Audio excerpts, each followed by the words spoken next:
કેમ છો? I hope કે બધા મજામાં હશો. તો ન્યૂ બ્લોગની સ્ટાર્ટિંગ થઈ ગઈ છે. તો કાલ સાંજે ગુલાબભાઈને અને તેમના વાઈફ હવે પાલનપુર રહેવા આવી ગયા છે. તો હવે ગુલાબભાઈ બધા પાલનપુર અમે રહીશું. મારા કાકા મારો નાનો ભાઈ છે, અમે બધા સાથે જ રહેવાના છીએ. તો સવારે વહેલા ઉઠી ગયા છે અને ન્યૂ બ્લોગની સ્ટાર્ટિંગ કરી નાખી છે. તો હવે ગુલાબભાઈ રહેવા આવી ગયા છે. તો ગુલાબભાઈ ઘરનું થોડું કામ બતાવે છે, એમના ઘરના પડદા બધું લગાવે છે. અને હવે હું જાઉં છું મમ્મીને આજે ફરીથી દવાખાને લઈ જવા માટે. તો મમ્મીને ડૉક્ટરે કીધું બીજા પછી પાછળ બતાવજો, એટલે હું પાછો મમ્મીને દવાખાને બતાવવા લઈ જાઉં છું. અને મમ્મીને દવાખાને બતાવીને ડૉક્ટર શું કહે છે, તો બાટલા ચડાવશે કે પછી દવા આપે છે. તો પછી જે મમ્મીને હવે દવાખાને લઈને નીકળીએ છીએ. તો ફરીથી દવાખાને જવાનું છે. તો મમ્મીને દવાખાને લઈને આવીએ છીએ. તો ચાલો દવાખાને જઈએ મમ્મીને લઈ, ચાલો. એટલે ગાઈસ હવે મમ્મીને દવાખાને લઈને જઈએ છીએ. પાકીટ લેવા આવ્યો હતો, પાકીટ ભૂલી ગયો હતો. તો હવે મમ્મીને દવાખાને લઈ જઈએ છીએ. ઘર વાંકવા દે,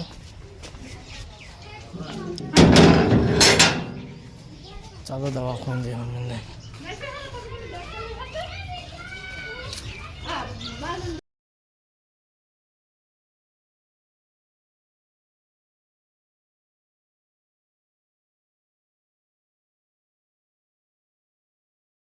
તો એ લોકો દવાખાને જઈને આવી ગયા છીએ. મમ્મીને દવા બતાવીને આવી ગયા છીએ.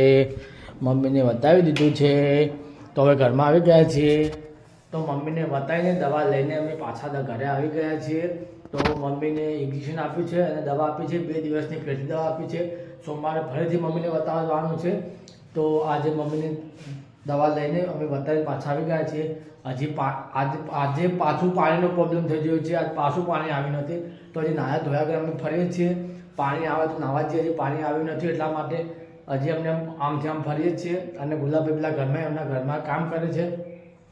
એને એનું કામ પતા છે જે પાણી આવ્યું નથી. તો મારે નાહવાનું બાકી છે, પપ્પાને પણ નાહવાનું બાકી છે, અમારે બધાને નાહવાનું બાકી છે. પાણી આવે એટલે નાહી ધોઈને પછી તમને મળીએ છીએ. તો ચાલો, તો હવે નાહવા જઈએ છીએ. પાણી આવ્યું નથી પણ જે ઉપર ટોપું ભરેલું છે તેથી નાહવા જઈએ છીએ. ઠંડુ બરફ જેવું પાણી છે, બરફ જેવું, ઠંડુ બરફ જેવું. તો ચાલો નાહી તો લઈએ. બધા ઠંડુ તો ઠંડુ, પણ નાહવું તો પડશે. નાહ્યા વગર તો મેળ પડશે નહીં. તો નહીં લઈએ છીએ ઠંડા પાણી, ઠંડા બરફ જેવા પાણી નહીં લઈએ છીએ. નહીં ને પછી હું તમને નાહી ધોઈને. એ ગાઈસ અમે નાહી ધોઈને હવે રેડી થઈ ગયા છીએ. આજે નાહવામાં થોડું લેટ થઈ ગયું છે કારણ કે પાણી જતું રહ્યું હતું. અને અમે પાણી આવતું હતું ત્યારે અમે મમ્મીને દવાખાને લઈ ગયા હતા. પછી અમે મમ્મીને લઈને આવ્યા, પાછા નાહવા જવા માટે તૈયાર થયા. તો પાણી જતું રહ્યું હતું, એટલા માટે આજે ફરીથી અમારે ઠંડા પાણી નાહવું પડ્યું. અને આજે પાછું પાણી જતું રહ્યું. તો હવે ઠંડા પાણી નાહી ધોઈને રેડી થઈ ગયા છે. અને આજે નાહવામાં થોડું લેટ થઈ ગયું હતું, એટલા માટે. તો હવે ચલો બીજું, અમે હવે બીજા ઘરમાં આવી ગયા છીએ. અમારા એક કાકા છે તે એમનું ટિફિન લઈને આવ્યા છે. તો ટિફિનમાં શું લાવ્યા છે, તો ચલો જમવામાં શું લાવ્યા છે તો તમને બતાવી દઈએ છીએ કે અમારા કાકા જમવામાં શું લાવ્યા છે અને ટિફિન શેનું લઈને આવે છે. તો ચલો તમને બતાવો. રોટલી, વટાણા કોબીનું શાક છે, આ છે રોટલી, અને આમાંય છે રોટલી, અને આમાં શું છે, ચલો આમાં ચેક કરી લઈએ. આમાં છે ગોળ. તો ગોળ ટિફિન લાવ્યા છે, એમનું ટિફિન અમને આપ્યું છે. તો હવે એમનું ટિફિન અમને આપ્યું છે, એમને જમી નથી તો એમનું ટિફિન એમને આપ્યું છે. તો હવે જે ગુલાબભાઈના ઘરમાં ગુલાબભાઈનું ઘરને સાફ સફાઈ કરવાનું ચાલુ છે. તો ગુલાબભાઈના ઘરમાં જે છે ગુલાબભાઈ શું કરે છે અને એને ઘરની સાફ સફાઈ કેવી રીતે કરે છે. તો ચલો જઈએ છીએ ગુલાબભાઈના ઘરમાં હવે સાફ સફાઈ જોવા માટે કે શું કરે છે. કારણ કે હવે ગુલાબભાઈને પાલનપુર હવે રહેવા આવી ગયા છે. તો ગુલાબભાઈ અને એમના વાઈફ ઘરમાં સાફ સફાઈ કરે છે. તો ચલો જઈએ છીએ ઘરમાં સાફ સફાઈ જોવા માટે કે શું સાફ સફાઈ કરે છે અને શું બીજું ગોઠવે છે. તો ચાલો ગુલાબભાઈના ઘરમાં જોવા માટે કે શું કામ ચાલુ છે.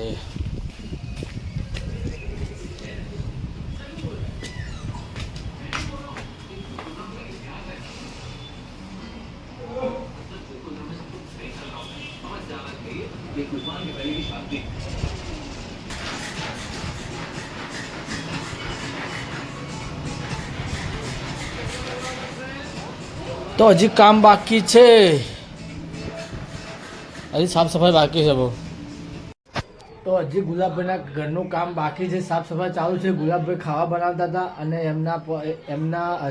એમના વાઈફ ઘરમાં કચરા પોતું કરતા હતા. તો અમે બહાર આવી ગયા છીએ, મારા બીજા ઘરમાં આવી ગયા છે. તો ગુલાબભાઈને હજી કામ ચાલુ છે, તો કામ કરે છે. કામ પતરે એટલે સુખ શાંતિ એના ઘરમાં જઈને બેસીશું, વાતો કરશું, મસ્તી કરશું. ગુલાબભાઈને જમવાનું પણ બાકી છે, એ જમીને પછી મળીએ છીએ. તો ચાલો મિત્રો, હવે મારું ઘરનું થોડું ઘણું કામ છે. તો હવે અમે થોડી વાર દુકાન પર બેસીશું, કારણ કે મમ્મી કપડાં ધોવા જાય છે. તો મમ્મી કપડાં ધોઈને ના આવે એટલે કે અમે દુકાન પર બેસીશું, અને મમ્મી કપડાં ધોઈને આવશે પછી અમે દુકાન પરથી ઊભા થશે. મમ્મી દુકાન પર આવીને બેસીએ. મમ્મીને હજી નાહવાનું છે, પણ નાહવાનું પણ છે અને કપડાં પણ ધોવાનું છે. એટલે થોડી વાર દુકાનમાં બેસવું પડશે. તો દુકાન પર થોડી વાર બેસીએ છીએ. પછી હેલો ગાય, મમ્મી નાહી ધોઈને ઘરે હવે આવી ગઈ છે, દુકાન બેઠી છે. તો મારે બેંકવાળાનો ફોન આવે છે, તો હું જાઉં છું રોડ પર. હવે મારે બેંકવાળાનો ફોન આવ્યો. તો હવે કોટક મહિન્દ્રા બેંકમાંથી ફોન આવ્યો છે મારે બેંકવાળાનો. શું કામ ફોન આવ્યો તો મને પણ ખબર નથી. કે હવે કે તમારું એટીએમ આવ્યું છે. મારું જૂનું એટીએમ તો મારા કાન છે, નવું એટીએમ મેં ઓર્ડર કર્યો નથી. તો બીજું એટીએમ મારા ઘરથી આવી ક્યાંથી? તો હવે આપવા આવે છે, ફોન કરે તેને એટીએમ કાર્ડ લેવા જઈએ છીએ. અને ચમ નવું એટીએમ કાર્ડ આવ્યું છે, ચમ પેલું કર્યું છે, એ ભાઈને આપણે બધું પૂછી લઈશું કે ભાઈ અમે ઓર્ડર આપ્યો નથી, મારું એટીએમ કાર્ડ નવું કેમ આવ્યું છે. તો હવે ફોન કરે એટીએમ વાળો, બેંકવાળો ફોન કરે એટલે જઈએ છીએ રોડ પર એટીએમ કાર્ડ લેવા માટે. તો ફોન આવે એટલે એટીએમ. તો હેલો બેંક, અમે લઈને આવી ગયા છીએ કોટક બેંક પાસે ન્યૂ ડેબિટ કાર્ડ અમારે આવ્યું છે. જૂનું તો એક્સપાયર થઈ ગયું છે, હવે નવું આવ્યું છે. એટલા માટે નવું આવી ગયું છે, એટલા માટે ડેબિટ કાર્ડ પાવા ગયા, ઘરે આવી ગયા છે અમે. તો જોઈએ છીએ કેવું છે. ચલો તમને પણ બતાવીએ કે કોટકવાળા નવું ડેબિટ કાર્ડ કેવું આપે છે. તો જુઓ, બતાવો ડેબિટ કાર્ડ. આ મારું નવું ડેબિટ કાર્ડ આવી ગયું છે કોટકમાંથી. તો જુઓ બતાવો. તો જો પાર્સલ ખોલ્યું તો આવું ડેબિટ કાર્ડ આવ્યું છે અને આવું આવ્યું છે. તો નવું આવ્યું છે. તો હવે ચલો જોઈએ છીએ કે કેવું મળે છે, કેવું રહેશે. તો જોઈએ છીએ કે ડેબિટ કાર્ડ કોટકવાળાનું નવું આવ્યું છે. તો જોઈ લઈએ છીએ કે જૂનું કેવું હતું, નવું કેવું હતું. હું તમને બતાવું છું. ચલો, તો આ જૂનું છે અને આ નવું આવ્યું છે, અને આ જૂનું નવું બે પડી જુઓ. તો હવે ઘરનું કામ પતાવીએ છીએ. ઘરનું કામ પતાવીને પછી તમે થોડી વાર રહીને મળું છું. તો ચલો મળીએ છીએ થોડા રહીને. તો હવે અમારું ઘરનું કામ પતી ગયું છે, ઘરનું કામ બધું પતાવી દીધું છે. તો હવે અમારે જે નવું ડેબિટ કાર્ડ આવ્યું હતું એ અમે કોટક બેંકમાં ફોન કર્યો તો ફોન કરીને પૂછી લીધું છે. તો બેંકમાં અમને એમ કીધું છે કે તમારું જે જૂનું ડેબિટ કાર્ડ હતું એ એક્સપાયર થઈ ગયું છે, એટલા માટે અમને નવું ડેબિટ કાર્ડ આપવામાં આવ્યું છે. તો હવે નવું ડેબિટ કાર્ડ આવ્યું છે, તો હવે એનાથી યુઝ કરશું.